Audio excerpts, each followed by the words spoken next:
Hello, and welcome to the talk about the peritoneum and the peritoneal cavity. So the peritoneum and the peritoneal cavity peritoneum and the peritoneal cavity are quite important to the anatomy of the abdomen. It's often said if you get the peritoneal cavity, you understand the topography of the abdomen quite well. We're going to start off with a few definitions. First of all, we've got the peritoneum. The peritoneum is defined as the serous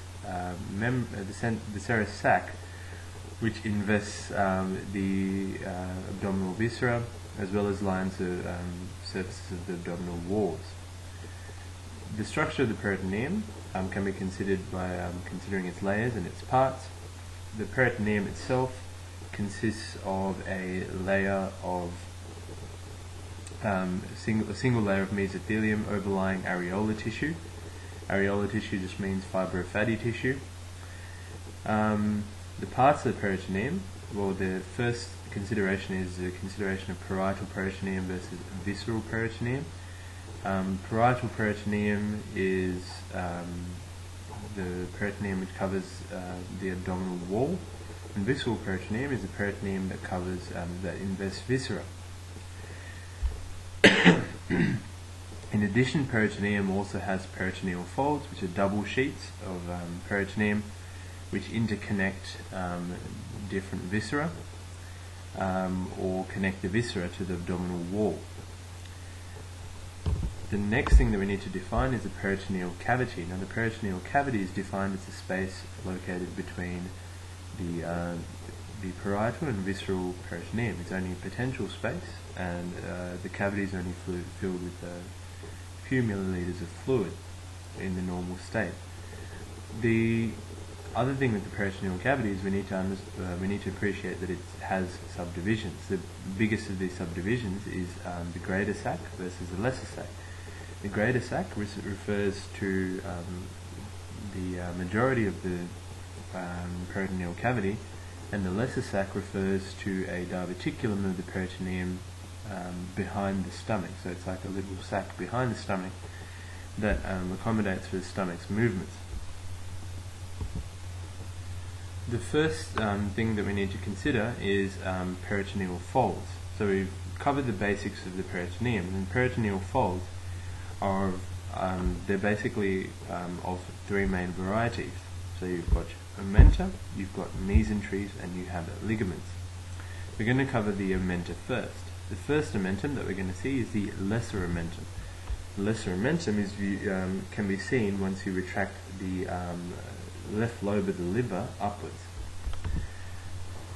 The lesser omentum attaches between the lesser curvature of the stomach as well as the first part of the duodenum and the left edge of the esophagus. So it attaches there distally, and proximally it attaches to an L-shaped line on the undersurface of the liver.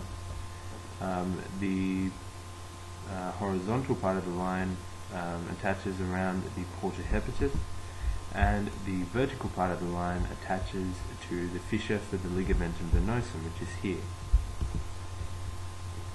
And that's basically the attachment and division of the lesser omentum. In between the layers of the lesser omentum, you have a number of structures which will be covered later on once we cover vessels and nerves and that kind of thing. But if we were to single out a single most important area, it would be probably the hepatoduodenal part of the lesser omentum. So it extends between the porta hepatis to the first part of the duodenum, and in between the two layers of peritoneum at this point, you have the portal vein at the back, the common bile duct to the front and right, and the hepatic artery to the front and left.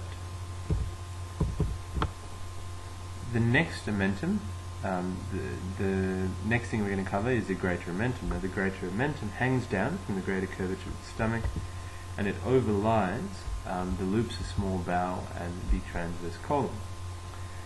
The exact position, the exact attachments of the greater omentum will be covered here. So what we can appreciate here is that the greater omentum hangs down from the greater curvature of the stomach. It loops down over the cords of small bowel and transverse colon, so the small bowel would usually be here. and then returns to the posterior abdominal wall just above the attachment of the transverse mesocolon.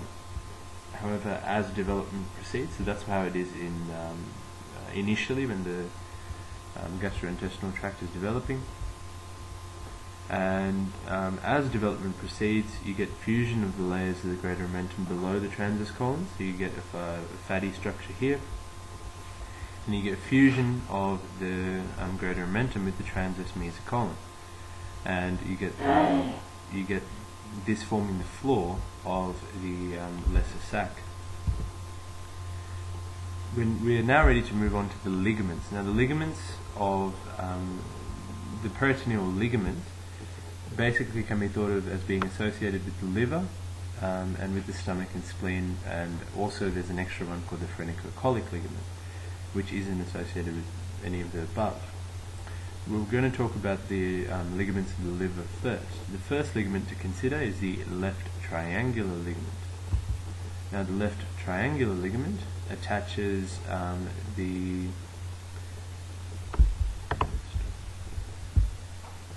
just make sure